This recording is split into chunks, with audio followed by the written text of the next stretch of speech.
Good morning, all.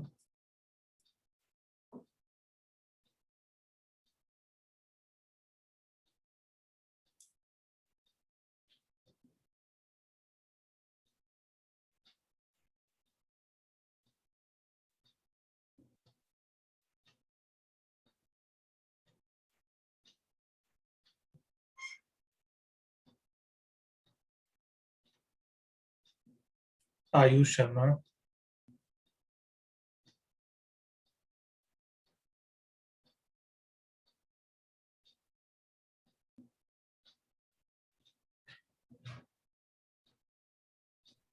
जी sir बताएं। बाकी लोग कहाँ हैं? सर हमको क्या पता। अरे तुम्हारे साथी हैं सब, इंग्लिश मीडियम वाले. अरे तो मेरे घर में थोड़ी ना रहते हैं सर, सब अपने अपने घर पे होंगे। चलिए, अपना माइक बंद कर लीजिए. ठीक है सर।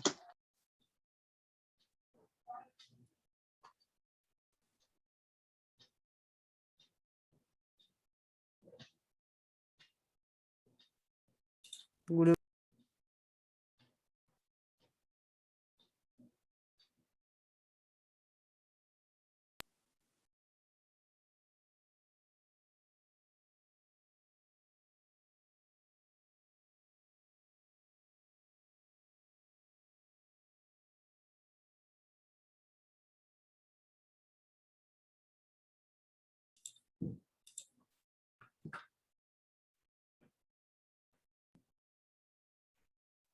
चलिए ठीक है. तो लास्ट जो है, मेरी आवाज आ रही है ना सबको? Yes sir. और स्क्रीन शो हो रहा है? Yes sir. ठीक है. तो लास्ट जो है हमने पढ़ा था रेफ्रिजरेशन इफेक्ट. आज हमारा टॉपिक है कोएफिशिएंट ऑफ परफॉर्मेंस.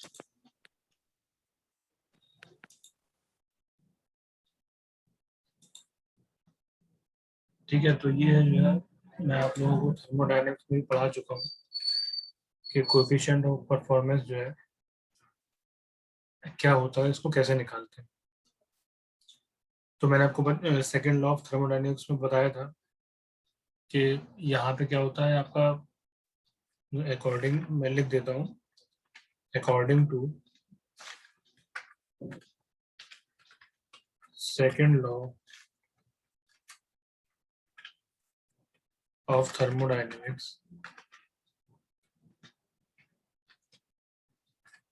ठीक है. तो इसमें क्या होता था, इसमें आपके दो लॉ होते थे. एक आपका होता था केल्विन का नियम. ठीक है ना. एक आपका होता था केल्विन का नियम और दूसरा आपका होता था क्लॉसियस का नियम, यानी कि क्लॉसियस लॉ.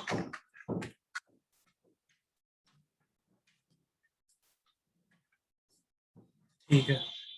तो अब देखिए क्या होता था केल्विन में, क्या होता था. ठीक है. केल्विन में हम लोग क्या करते थे, केल्विन में हम लोग पढ़ते थे हीट इंजन के बारे में. ठीक है ना. जो भी हम कुछ करते थे उसमें हीट इंजन के बारे में पढ़ते थे कि भाई हीट इंजन क्या होता है, और इसमें उसकी एफिशिएंसी हम निकालते थे, उसकी दक्षता निकालते थे ना. अब देखिए यहाँ पे क्लॉसियस में क्या करते थे हम लोग, क्लॉसियस में हम लोग पढ़ते थे रेफ्रिजरेटर और हीट पंप के बारे में.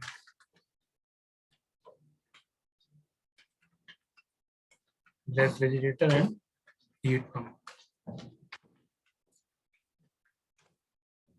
ठीक है ना. तो अब देखिए यहाँ पे क्या हो रहा है, यहाँ पे हीट इंजन है, तो यहाँ पे जहाँ पे हीट इंजन हम लोग पढ़ते थे हीट इंजन के बारे में, तो यहाँ पे हम लोग इसकी क्या निकालते थे, दक्षता निकालते थे. ठीक है, आपको याद होगा, यानी कि एफिशिएंसी निकालते थे.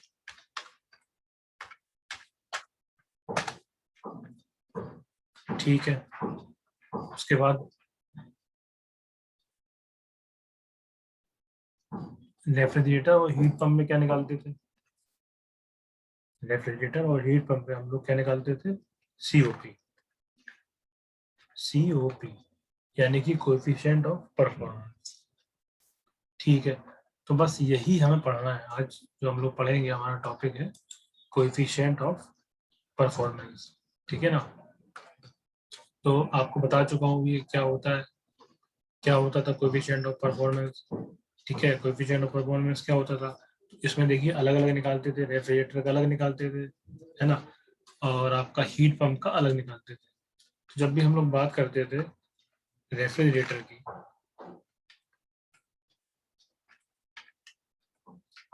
ठीक है, तो रेफ्रिजरेटर का जब हम लोग सीओपी निकालते थे तो क्या होता था, रेफ्रिजरेटर का सीओपी क्या होता था भाई, सीओपी का एक्चुअली फार्मूला क्या होता है, सीओपी का कोएफिशिएंट ऑफ परफॉर्मेंस का एक्चुअली फार्मूला क्या होता था,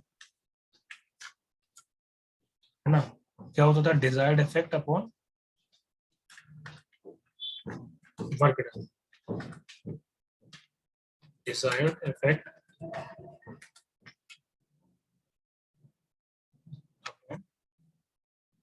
वर्क डन।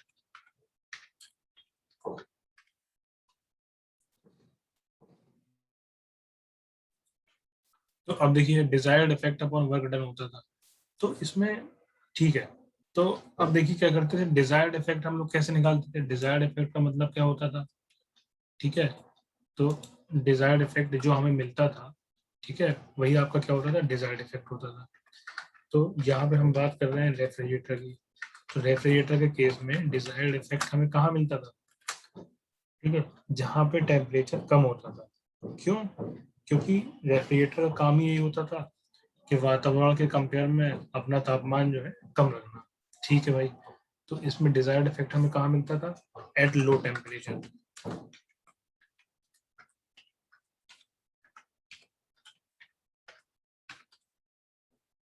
ठीक है, तो लो टेम्परेचर का मान क्या रखते थे हम लोग, दो होते थे, T1 और T2। ठीक है, T1 क्या होता था, हाई टेम्परेचर होता था, और T2 आपका क्या होता था, लो टेम्परेचर होता था। तो यहाँ पे जो लो टेम्परेचर होगा वो आपका हो जाएगा T2। ठीक है, यानी कि लो डिजायर्ड इफेक्ट फ्रिज का हमें कहाँ मिलता था, T2 पे मिलता था। ठीक है, बस अब हम लोग क्या करेंगे, ये जो डिजायर्ड इफेक्ट का मान है इसको हम फॉर्मूले में रख देंगे। तो क्या हो जाएगा, COP किसका, R का, यानी कि रेफ्रिजरेटर, COP ऑफ R बराबर, ठीक है, डिजायर्ड इफेक्ट कहाँ मिल रहा था, T2 पे मिल रहा था, तो T2 हो जाएगा अपॉन वर्क डन हो जाएगा। ठीक है, किया गया था, यानी रेफ्रिजरेटर के ऊपर किया गया था, ये आपका हो जाएगा वर्क डन। तो ये आपका हो गया COP ऑफ R। ठीक है, अब इसी तरह से हम लोग क्या करते थे, हीट पंप का निकालते थे, है ना।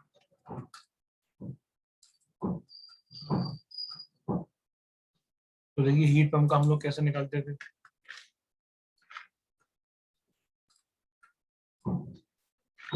COP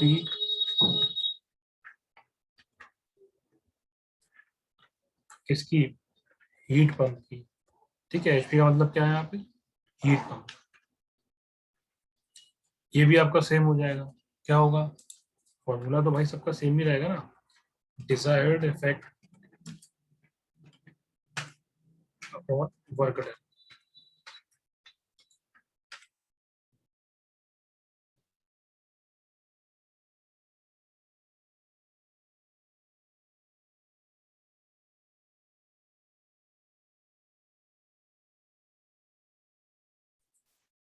desired effect upon work done.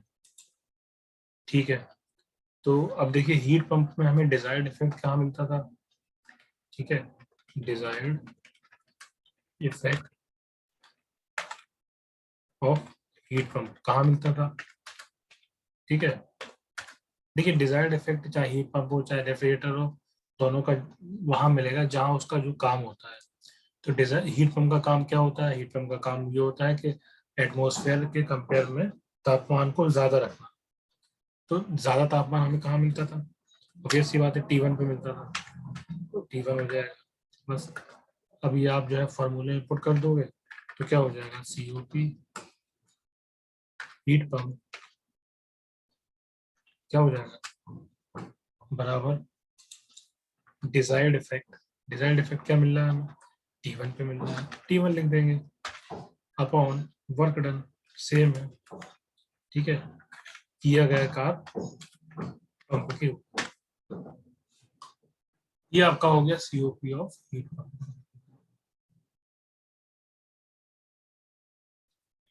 ठीक है।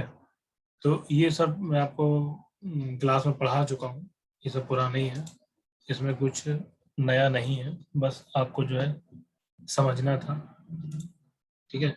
तो ये आपका हो गया COP coefficient of performance refrigerator का अलग हो गया और आपका हीट पंप का अलग हो गया, ठीक है।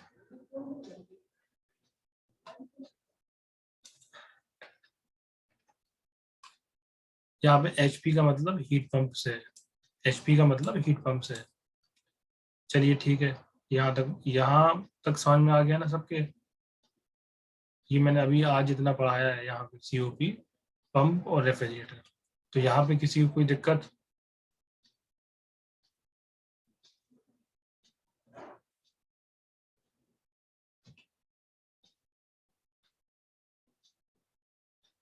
No sir.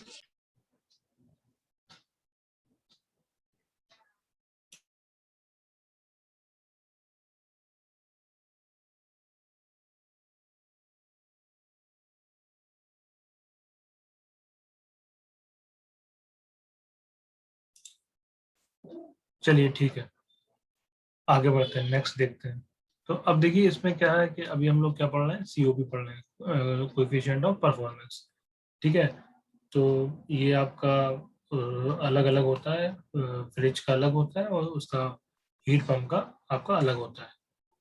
चलिए ठीक है, अब देखिए ये जो हम COP निकालते हैं, ये जो हमने COP रेफ्रिजरेटर का निकाला है, ठीक है, हीट पंप का निकाला है, तो जो भी आप फॉर्मूले से COP निकालते हो उसको हम लोग क्या बोलते हैं, थियोरेटिकल COP, थियोरेटिकल COP, ठीक है ना।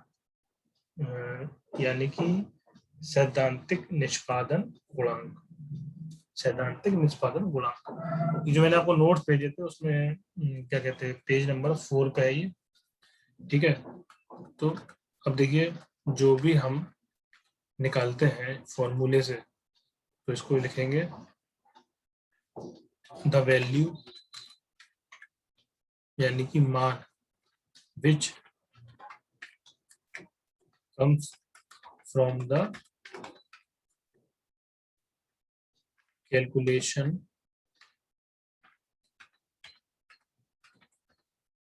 of above formula, ठीक है। जो हम लोग कैलकुलेशन करेंगे, फॉर्मूले का यूज करेंगे और जो मान हमारा आएगा उसको हम बोलेंगे थियोरेटिकल COP, यानी कि सैद्धांतिक निष्पादन गुणांक, ठीक है, थियोरेटिकल COP, ठीक है। अब देखिए इसको समझेंगे कैसे, इसको समझ लेते हैं।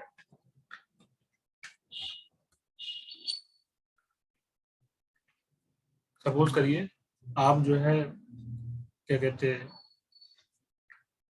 कोई आपका जो है रेफ्रिजरेटर है या हीट पंप है, ठीक है। तो सपोज करिए आप जो है मार्केट गए और मार्केट से रेफ्रिजरेटर लाने गए आप, ठीक है। तो जब मार्केट से आप रेफ्रिजरेटर लेने गए तो क्या हुआ, जो उसका पूरा पैकिंग वगैरह होती है उसमें आपने देखा होगा सारी चीज़ें लिखी रहती हैं कि जिसकी डेट ऑफ मैन्युफैक्चर कब है, कब बनाया गया है, कितने साल की वारंटी है, किस कंपनी का है, कितने रुपए का है, ये सारी चीज़ें उस पर लिखी रहती हैं। उसके बाद उसकी उसमें ये भी लिखा रहता है कि कंप्रेसर कौन सी कंपनी का लगा हुआ है, कंप्रेसर की गारंटी कितनी है, कंप्रेशर का जो दक्षता है, जो एफिशिएंसी है वो कितनी है, और इसकी इस फ्रिज रेफ्रिजरेटर के अंदर कौन सी गैस भरी हुई है, तो ये सारी चीजें लिखी रहती हैं। तो वहां पे ये भी लिखा रहता है कि जो आप ये खरीद रहे हो, जो आप परचेज कर रहे हो, जो खरीद रहे हो ये, ठीक है ना, तो उसमें आपका ये भी लिखा रहता है कि इसकी सीओपी कितनी है, ठीक है ना, इसकी सीओपी कितनी है। सपोज करिए उसमें जो आप खरीद रहे हो सारी चीजें सब उसमें लिखी हुई हैं, तो उसमें मान लीजिए सीओपी भी लिखी हुई है कि भाई इसकी सीओपी जो है 4 है, ठीक है, उसमें ये भी लिखा हुआ है इसकी सीओपी जो है 4 है, ठीक है। अब क्या हुआ, आपने कहा कि ठीक है 4 है, वो सब तो ठीक है, लेकिन हम नहीं मानते कि इसकी 4 है, तो इसको हम कैलकुलेट करेंगे, इसको हम कैलकुलेट करेंगे। तो जो सारी चीजें उसमें लिखी हुई थी, सारी जो इंफॉर्मेशन मेंशन थी, उसको यूज करके आपने फॉर्मूले से खुद ही निकाली सीओपी, ठीक है। सारी चीजें आपको उसमें लिखी रहेंगी, बस आपने क्या कर लिया, फॉर्मूले का यूज करके आपने सीओपी निकाल ली, ठीक है भैया, सीओपी निकाल ली। अब क्या हुआ, यहाँ पे आपकी जो सीओपी आपने निकाली है वो सपोज करिए वो आ गई 3.8, ठीक है ना। कहने का मतलब ये है कि जो उसने मेंशन कर रखी थी वो बोल रहा था कि भाई सीओपी 4 है, लेकिन जब आपने फॉर्मूले का यूज करके सीओपी निकाली तब आपने देखा कि भाई सीओपी तो 3.8 ही आ रही है। तो जो आपने फॉर्मूले का यूज करके जो सीओपी निकाली है, इसी को हम लोग क्या बोलेंगे, सीओपी थ्योरेटिकल, थ्योरेटिकल सीओपी यानी कि सैद्धांतिक निष्पादन गुणांक, ठीक है, थ्योरेटिकल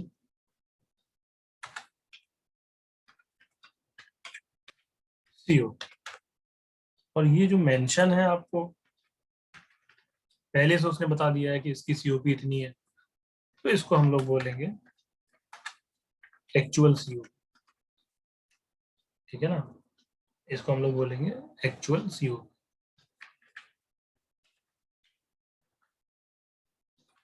यानी कि हमें मतलब फॉर्मूले वर्मूले का यूज नहीं करा हमने अभी, बस हमें ये पता हुआ था कि भाई उसमें मेंशन था कि इसकी सीओपी 4 होगी, तो हम जो है ठीक है हमने मान लिया इसकी सीओपी 4 होगी, तो उसको बोलेंगे हम लोग एक्चुअल सीओपी, ठीक है।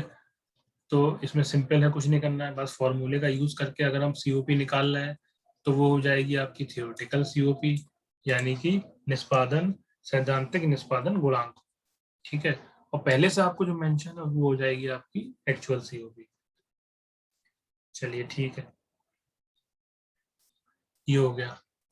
और आपको एक बात याद रखनी है सीओपी से रिलेटेड, मैं लिख देता हूँ यहाँ पे नोट, ठीक है ना। तो ये है कि जो सीओपी का मान होगा, जो सीओपी का मान होगा, ठीक है, जो सीओपी का वैल्यू होगा वो हमेशा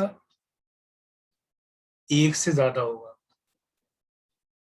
हमेशा 1 से ज्यादा होगा। कभी भी आप सीओपी निकालोगे, ठीक है ना, तो वो मतलब जो है ऐसा नहीं होगा कि 1 से कम आ रही हो, हमेशा 1 से ज्यादा ही होगा, ठीक है। तो उसको लिख देता हूँ मैं, हैज ऑलवेज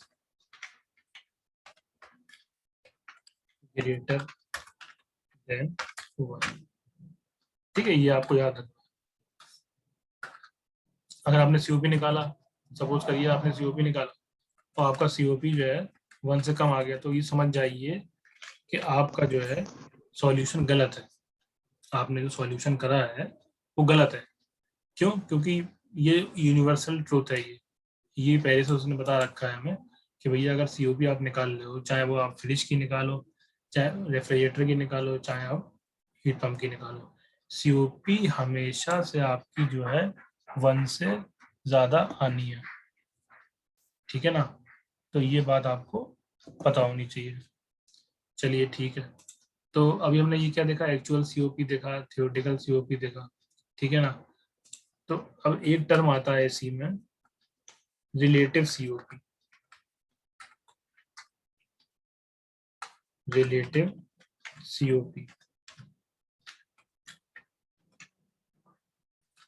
ठीक है ना भाई, ये क्या है, रिलेटिव सीओपी क्या होती है। तो इसमें कुछ नहीं है, बस इसमें ये क्या करना है, इसमें जो हमने अभी ऊपर ये थ्योरेटिकल सीओपी निकाली है, सैद्धांतिक निष्पादन गुणांक, और ये एक्चुअल सीओपी निकाली है, तो अगर हम क्या करेंगे, इनका एक्चुअल सीओपी का और थ्योरेटिकल सीओपी को डिवाइड कर देंगे, तो ये क्या हो जाएगा, रिलेटिव सीओपी हो जाएगा। ठीक है ना, इसको हम लोग कैसे लिखेंगे, इसको हम लोग लिखेंगे it is the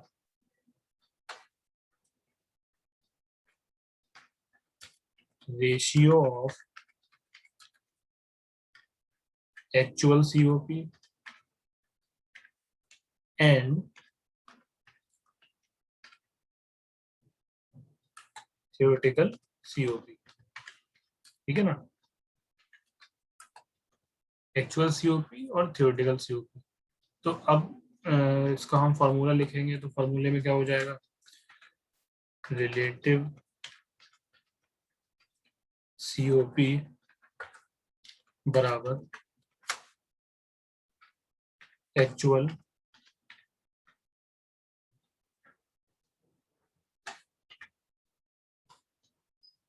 COP divided by theoretical COP.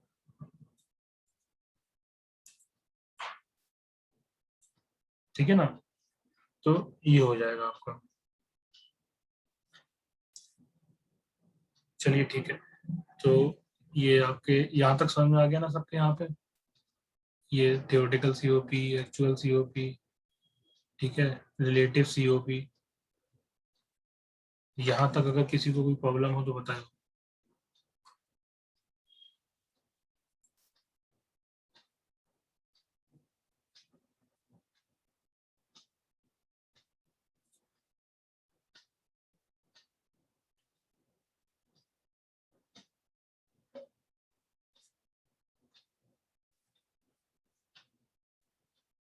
चलिए ठीक है, मैं मान के चलता हूँ सबके समझ में आ गया। ठीक है, नेक्स्ट हमारी जो हेडिंग है वो है आपकी सीओपी और एफिशिएंसी में अंतर, सीओपी और दक्षता में अंतर, है ना, डिफरेंस बिटवीन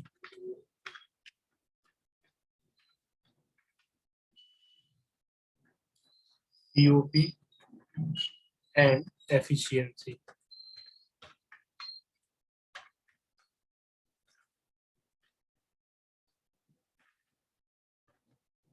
ठीक है, तो चलिए पहले हम जो है सीओपी के लेके चलेंगे। ठीक है, इसमें कुछ नहीं है, सिंपल सा है, आपको अंतर बताना है, तो ये आपका पढ़ा हुआ है।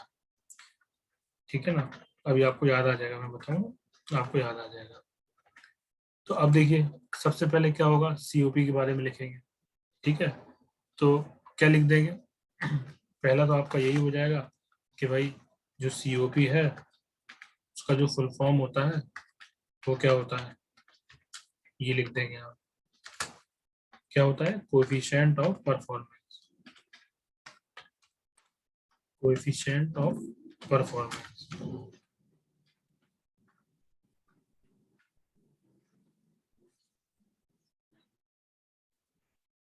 ठीक है भाई, कोएफिशिएंट ऑफ परफॉर्मेंस हो गया।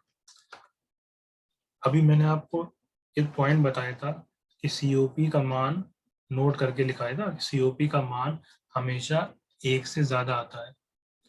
ठीक है ना, ये लिखा हुआ है, नोट करके लिखवाया था, COP value has always greater than 1, बस लिख देंगे COP value always greater than 1।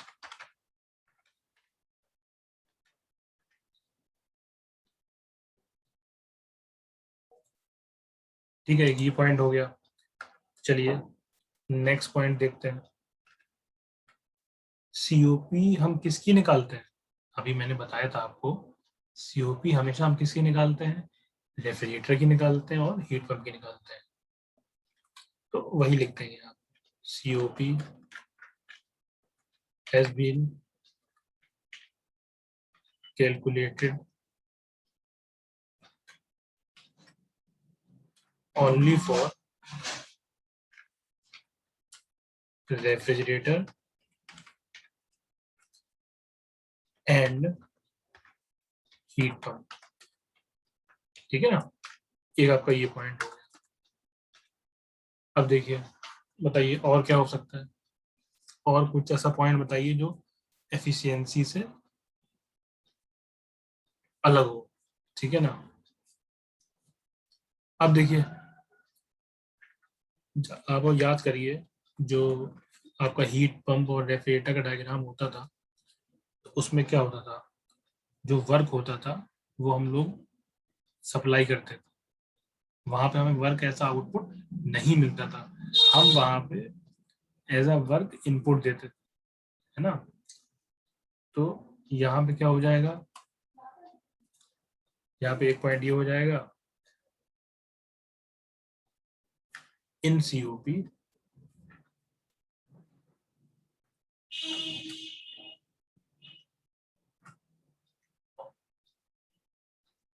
Work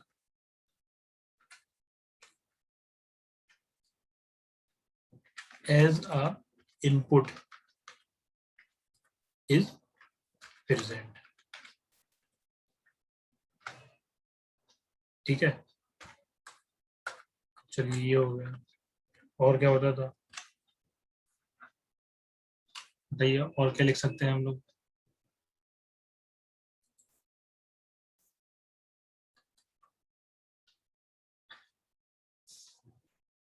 और कौन बताएगा, बताइए।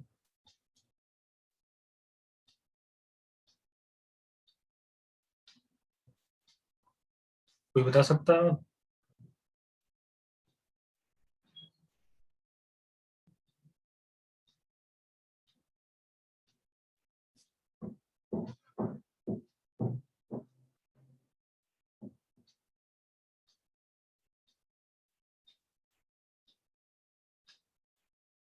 चलिए ठीक है, और इसमें ये होता था कि अगर आपको डायग्राम उसका याद होगा, हीट पंप और रेफ्रिजरेटर का, तो इसमें जो डायरेक्शन होता था, ठीक है, जो हीट फ्लो का, जो ऊर्जा का फ्लो का, जो ऊर्जा स्थानांतरण का जो डायरेक्शन होता था, वो क्या होता था, लो से हाई होता था, है ना। लो से हाई यानी नीचे से ऊपर की ओर होता था। ठीक है भाई, T1 ऊपर T1 होता था, नीचे T2 होता था, T1 ज्यादा होता था, T2 कम होता था। तो यहाँ पे जो डायरेक्शन ऑफ फ्लो हीट होगा वो क्या होगा, लो टेम्परेचर से हाई टेम्परेचर की होगा। ठीक है, तो जब भी हम सीओपी निकालेंगे तो उसमें क्या होगा, जो डायरेक्शन ऑफ फ्लो हीट होगा,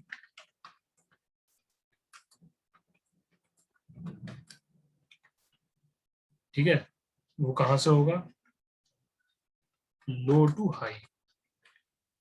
ठीक है, low temperature to high temperature.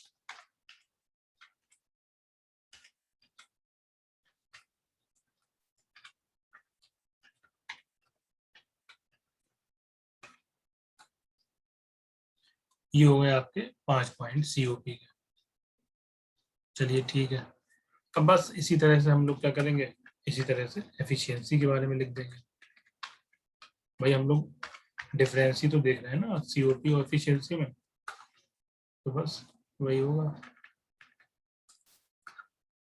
चलिए ठीक है, बताइए पहला पॉइंट क्या होगा इसका। ठीक है, पहला पॉइंट लिख दीजिए, क्या होगा, आपको पता है एफिशिएंसी कभी भी, आपको पता होगा एफिशिएंसी कभी भी 1 से ज्यादा नहीं होती है और 1 भी नहीं होती है, तो वही लिख देंगे हम लोग। 1 का मतलब क्या हो गया, यानी कि 100% कभी नहीं होगी, दक्षता 100% कभी होगी, कभी नहीं होगी, तो बस वही लिख देंगे, एफिशिएंसी कैन नेवर बी 1 और ग्रेटर देन 1। ठीक है,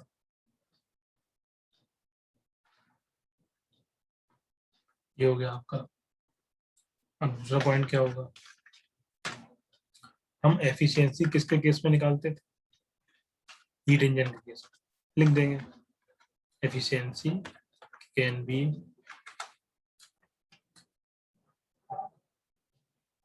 find out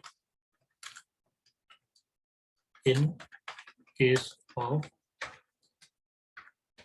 heat engine only. ठीक है भाई, हीट इंजन में ही तो हम एफिशिएंसी निकालते थे, ठीक है ना। चलिए ठीक है, नेक्स्ट पॉइंट क्या होगा? अब देखिए, इसमें हमें जो डायरेक्ट, इसमें हमें सबसे पहले तो क्या है, तो दो चीजें हैं भाई। ऊपर हमने क्या लिखा था सीओपी में? सीओपी में हमने लिखा था कि वर्क जो है इनपुट रहता था, ठीक है, वर्क हम इसको देते थे। अब देखिए यहाँ पे क्या होगा, यहाँ हमें वर्क एज अ आउटपुट मिलता था। लिख देंगे फिर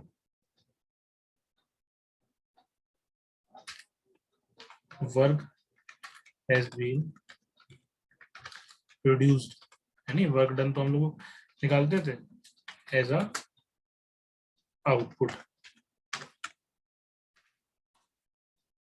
ठीक है, चलिए ठीक है, ये हो गया। अब देखिए यहाँ पे डायरेक्ट सीओपी में क्या करते थे, direction of flow of heat होता था वो लो से हाई होता था। इसमें क्या होगा, जस्ट उल्टा होगा। Here direction of flow of heat is from low temperature to high temperature, है ना। ठीक है, यहाँ पे हाई हाई टेम्परेचर से लो टेम्परेचर, उसका जस्ट उल्टा होगा। ठीक है,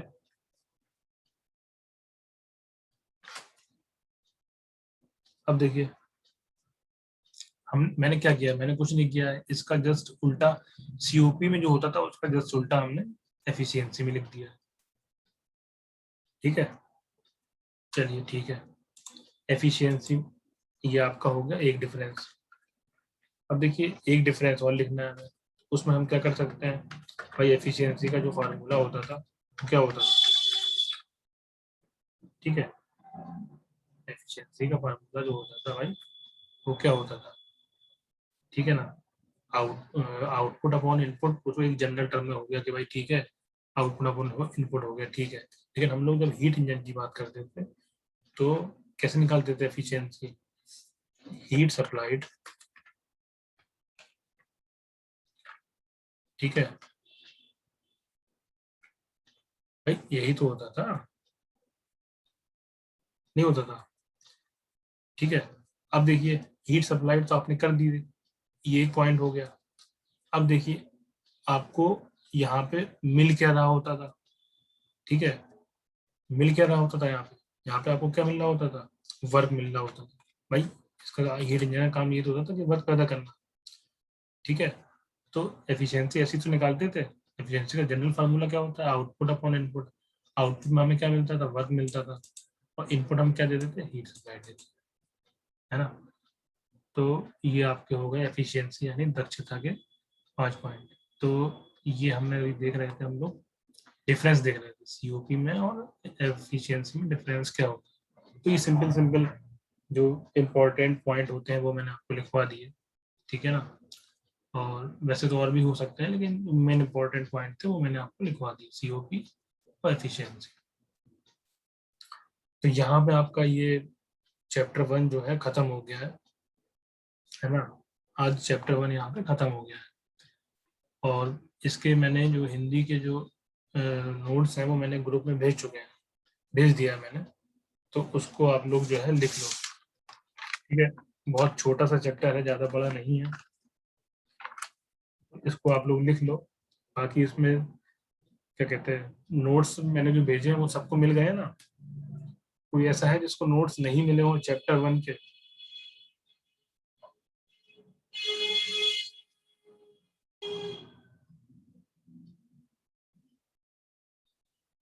बोलिए भाई, यस और नो में आंसर दीजिए। नोट सबको मिल गए ना? Yes sir. सर इंग्लिश का नोट्स।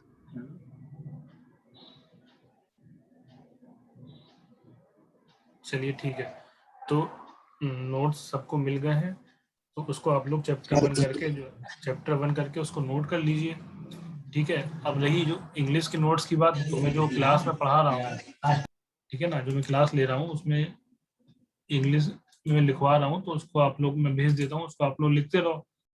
और बाकी जब मेरे पास इंग्लिश की बुक आ जाएगी तो मैं उसके भी भेज दूंगा। ठीक है, तो फिलहाल इंग्लिश में जितना मैं ये नोट्स में भेज